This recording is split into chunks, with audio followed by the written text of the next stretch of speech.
Hello everyone, today in this show I'm going to demonstrate to you how to texture your terrain to make it as realistic as possible. I'm going to show you how to texture a terrain to make it similar as the one you can see here. I've used a couple of layers and materials to do this terrain, and I think it looks pretty realistic to me.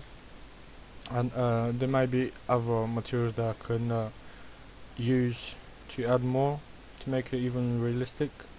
So to create textures, we will need to select this button, edit terrain and texture, click it, then we will be presented with this terrain texture layers window.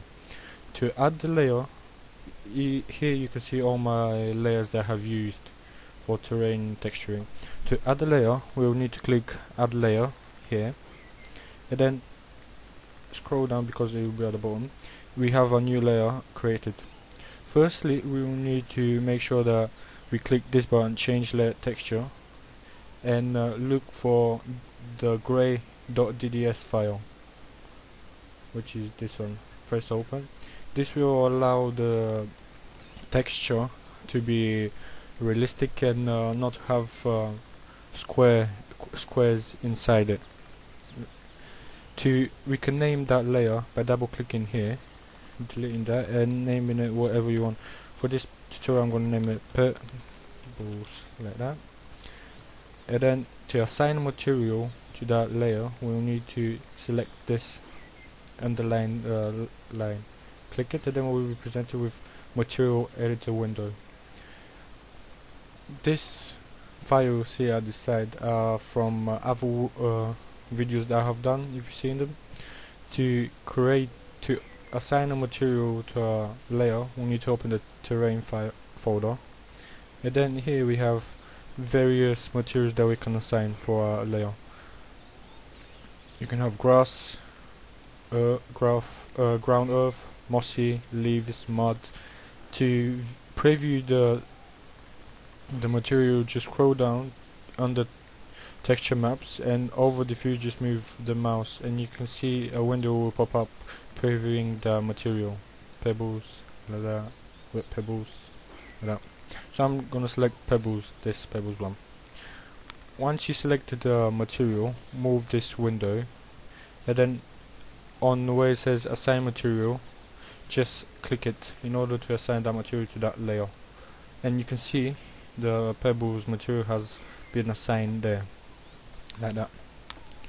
Close that window and close this window, and now we can begin texturing the terrain that we want.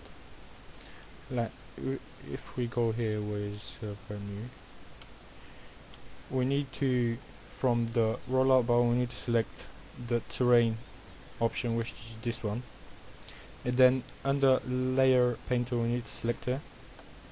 And now if you remember, the layer that we created was pebbles, like that, and we can just begin drawing it. But because I have pebbles already, I'm just gonna select this one, ground dry pebbles. They're the same as the one that we done. You can change the color by selecting this, like that, just moving around to whatever color you want.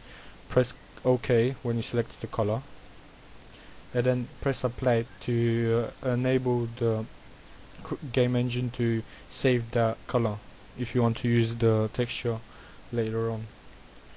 You can also change the brightness of the material if you want, the hardness, the radius. If you change the radius, you can make it big. If you can see, I normally make it 1 in order to have more control over the brush. The hardness will allow if you have the hardness down to 0, the material will be very soft.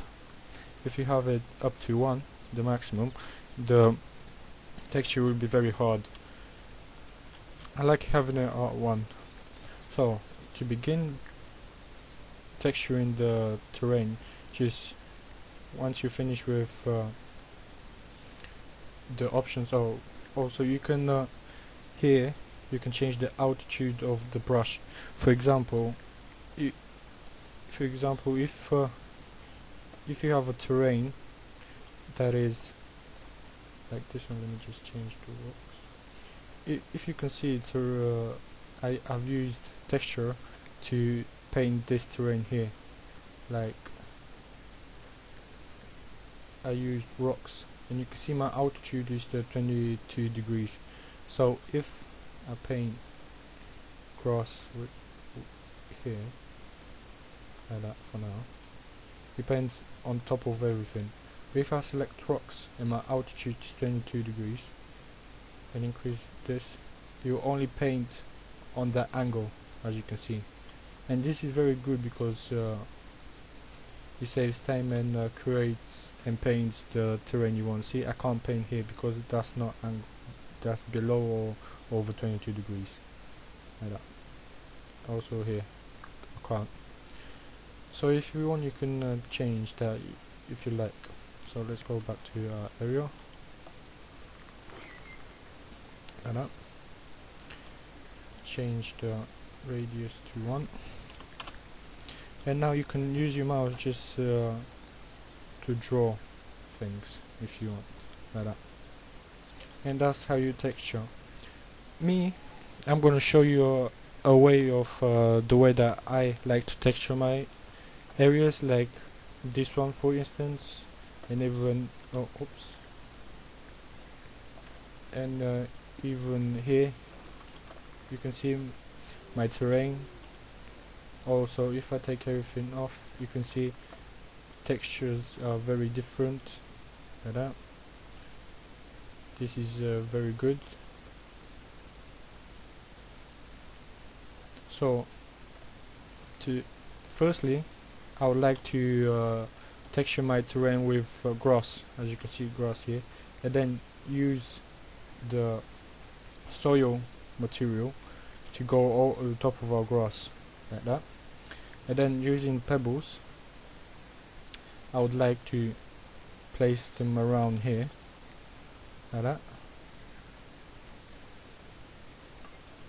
And then using the soil layer again, I like taking out these dark colors which is around the pebbles, like that. But make sure if you want to do this, don't go over the pebbles too much, otherwise you will paint on top of them, like that. Just draw a little bit.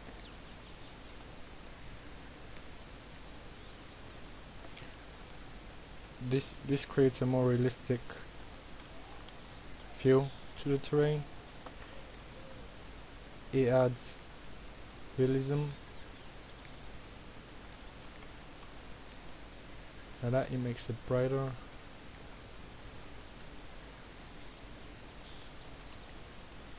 And if you deleted something by accident, just paint on top of it, like that, just a little bit.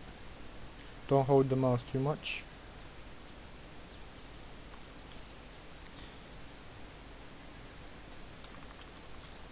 Like that. And you can see the terrain just becomes lighter in some places.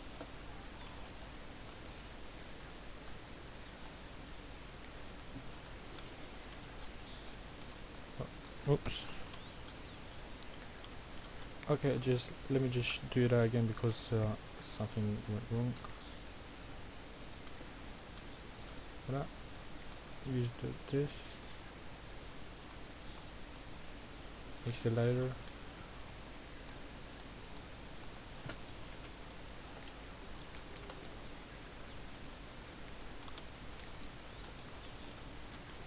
And also you can add various other textures like ground mossy, like that,